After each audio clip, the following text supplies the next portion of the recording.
സിനിമയിലേക്ക് വരുന്നതിന് മുൻപ് ഇപ്പൊ ഇങ്ങനെ ഒരു സിനിമ മോഹം ഉണ്ടായതിന്റെ ഒരു തുടക്കം എന്താ? കുറച്ചിങ്ങനെ എന്താ പറയാ, ചിലപ്പോൾ ഡയറക്റ്റ് ചെയ്യും, എഴുതും, കുറച്ച് ബുക്സ് ഒക്കെ വായിക്കുമായിരുന്നു. അപ്പൊ അതിന്റെ ഇടയിൽ എപ്പോഴും സിനിമയോട് ഭയങ്കര ഒരു ഇഷ്ടം വന്നു. ഇന്നലെ എന്ന് പറയുന്ന സിനിമ കണ്ടതിന് ശേഷം പത്മരാജൻ സിനിമകളെ കണ്ടിന്യൂസ് ആയിട്ട് ഇരുന്ന് കാണാൻ തുടങ്ങി. അതെ, തീർച്ചയായും. അപ്പം അന്നങ്ങനെ കുറെ സിനിമകൾ അപ്പൊ അതേ കിട്ടുള്ളൂ നമുക്ക്. ആകെ നമ്മുടെ നാട്ടിലെ CD ഷോപ്പുകളിൽ നിന്ന് കിട്ടുന്ന സിനിമകളെല്ലാം കണ്ടു തീർക്കുക, എന്നിട്ട് ദൂരമുള്ള വേറെ ഷോപ്പുകളിൽ നിന്ന് എടുക്കാന്നൊക്കെ ഉള്ളായിരുന്നു.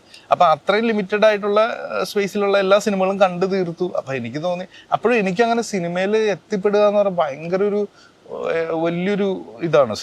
സിനിമ മോഹിക്കാന്ന് പറഞ്ഞു കഴിഞ്ഞാൽ അതൊരു എന്താ പറയാ, ഒരു ഭയങ്കര കാര്യമാണ് സിനിമയിൽ എത്തിപ്പെടാന്നൊക്കെ പറയുന്നത്. അപ്പൊ അങ്ങനെ വലിയ ആഗ്രഹമൊന്നുണ്ടായിരുന്നു. പക്ഷെ സിനിമ ഫാനാണ്, ഞാനൊരു സിനിമ പ്രാന്തനാണ്.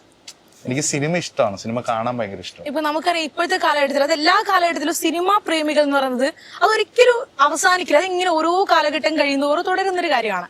അപ്പൊ അങ്ങനെ നിൽക്കുന്ന ഇനി നമുക്ക് മധുവിധ കാണാൻ വരുന്ന ആൾക്കാരോട് നിങ്ങൾക്ക് എന്താ പറയാനുള്ളത്? നിങ്ങൾ ഇത് കാണണമെന്ന് പറയാനുള്ള കുറച്ച് കാരണങ്ങൾ എന്തൊക്കെയാ? ഇത് പറയാൻ കാരണം വെച്ച് കഴിഞ്ഞാല് ഈ സിനിമ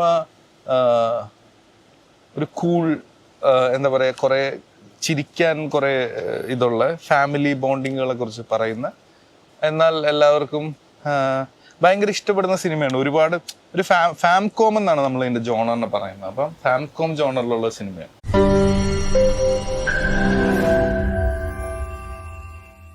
ലോകത്തെവിടെയായാലും ഏത് സമയത്തും 24 വാർത്തകളും ഓഗ്മെന്റഡ് റിയാലിറ്റി പാക്കേജുകളും എക്സ്പ്ലെയിനറുകളും വിശദമായി കാണാൻ ഞങ്ങളുടെ യൂട്യൂബ് ചാനൽ നിങ്ങൾക്ക് സബ്സ്ക്രൈബ് ചെയ്യാം.